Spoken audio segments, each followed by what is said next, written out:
Rekan film investor, kali ini saya akan membahas mengenai kinerja The Big Five perbankan nasional, yaitu BBRI, BMRI, BBTN, BBNI, dan BBCA.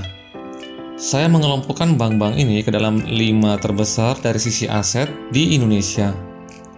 Kita akan sama-sama menilai mana di antara kelima bank nasional ini yang unggul dari sisi kinerja keuangan dan yang paling murah harga sahamnya saat ini.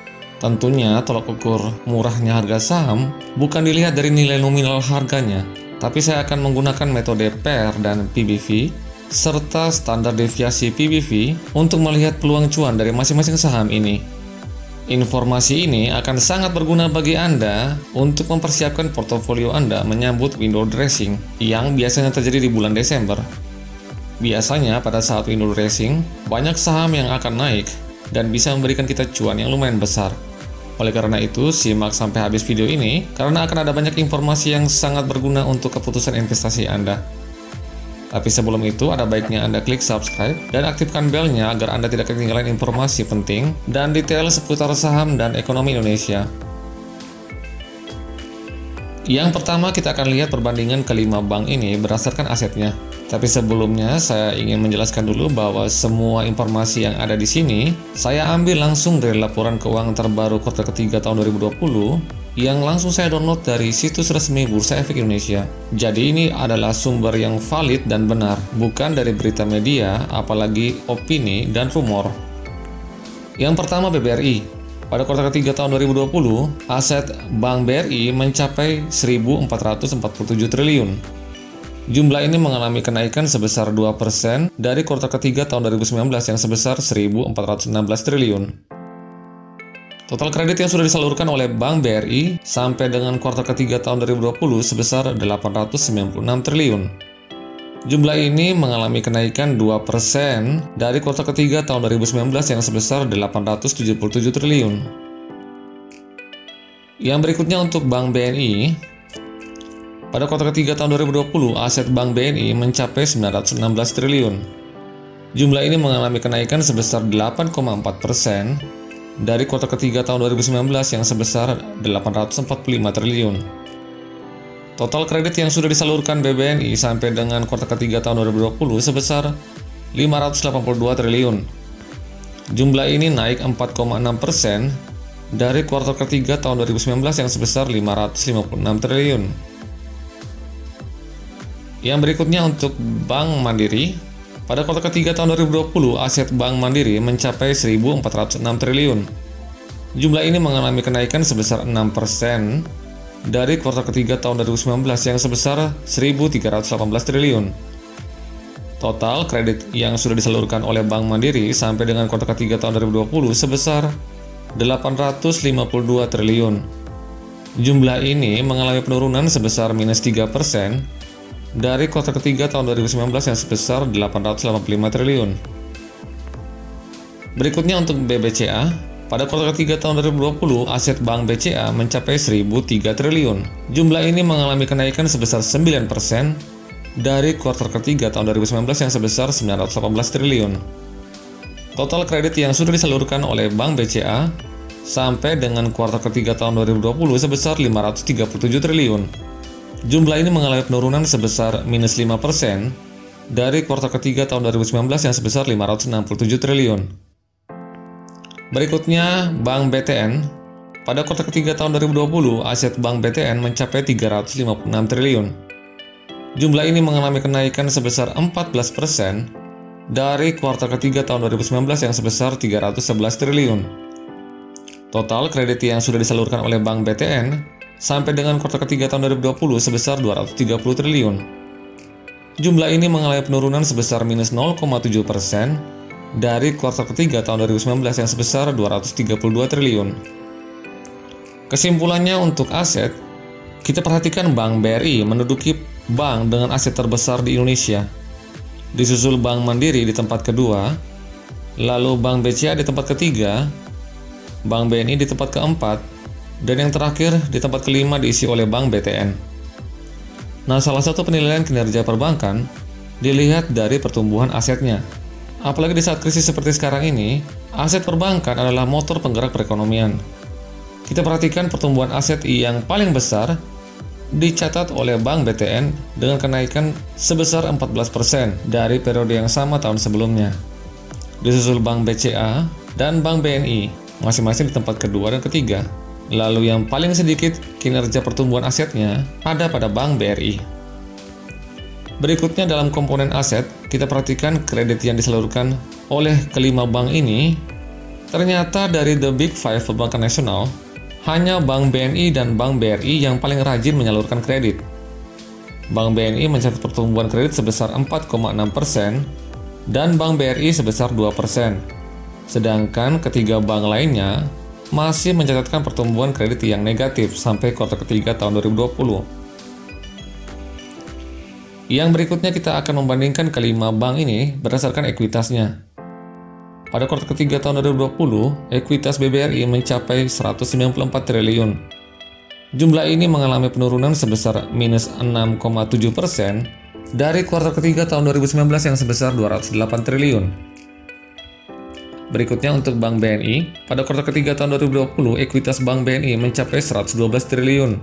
Jumlah ini mengalami penurunan sebesar minus 10% dari kuartal ketiga tahun 2019 yang sebesar 125 triliun.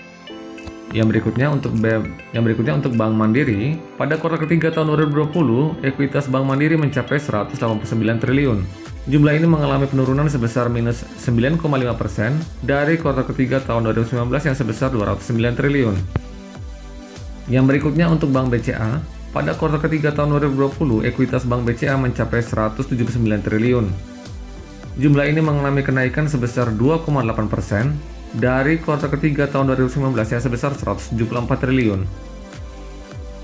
Yang terakhir ada Bank BTN, pada kuartal ketiga tahun 2020, ekuitas Bank BTN mencapai 17 triliun. Jumlah ini mengalami penurunan sebesar minus 26% dari kuartal ketiga tahun 2019 yang sebesar 23 triliun. Kesimpulannya sudah saya sajikan dalam tabel ini. Kita perhatikan, dari The Big Five ini, hanya Bank BCA yang mencatatkan pertumbuhan ekuitas yang masih positif, sedangkan yang lainnya mencatatkan pertumbuhan ekuitas yang negatif sampai kuartal ketiga tahun 2020. Nah, yang ketiga kita akan membandingkan kelima bank nasional ini dari sisi pendapatannya. Pada kuartal ketiga tahun 2020, pendapatan Bank BRI mencapai 85 triliun. Jumlah ini mengalami penurunan sebesar minus 5% dari kuartal ketiga tahun 2019 yang sebesar 90 triliun. Yang berikutnya untuk Bank BNI, pada kuartal ketiga tahun 2020, pendapatan Bank BNI mencapai 42 triliun. Jumlah ini mengalami penurunan sebesar minus 2% dari kuartal ketiga tahun 2019 yang sebesar 43 triliun. Yang berikutnya untuk Bank Mandiri, pada kuartal ketiga tahun 2020, pendapatan Bank Mandiri mencapai 66 triliun. Jumlah ini mengalami penurunan sebesar minus 1,4% dari kuartal ketiga tahun 2019 yang sebesar 67 triliun. Yang berikutnya untuk Bank BCA, pada kuartal ketiga tahun 2020, pendapatan BCA mencapai 49 triliun.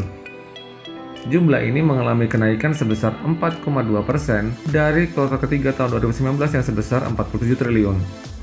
Yang terakhir untuk Bank BTN, pada kuartal ketiga tahun 2020, pendapatan Bank BTN mencapai 17 triliun 23 miliar. Jumlah ini mengalami penurunan sebesar minus 3% dari kuartal ketiga tahun 2019 yang sebesar 17 triliun 556 miliar. Dari tabel ini kita perhatikan hanya Bank BCA yang masih mencatatkan pertumbuhan pendapatan yang positif dari The Big Five perbankan nasional.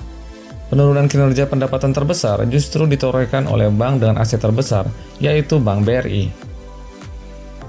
Yang berikutnya kita akan membandingkan 5 bank nasional ini berdasarkan laba bersihnya.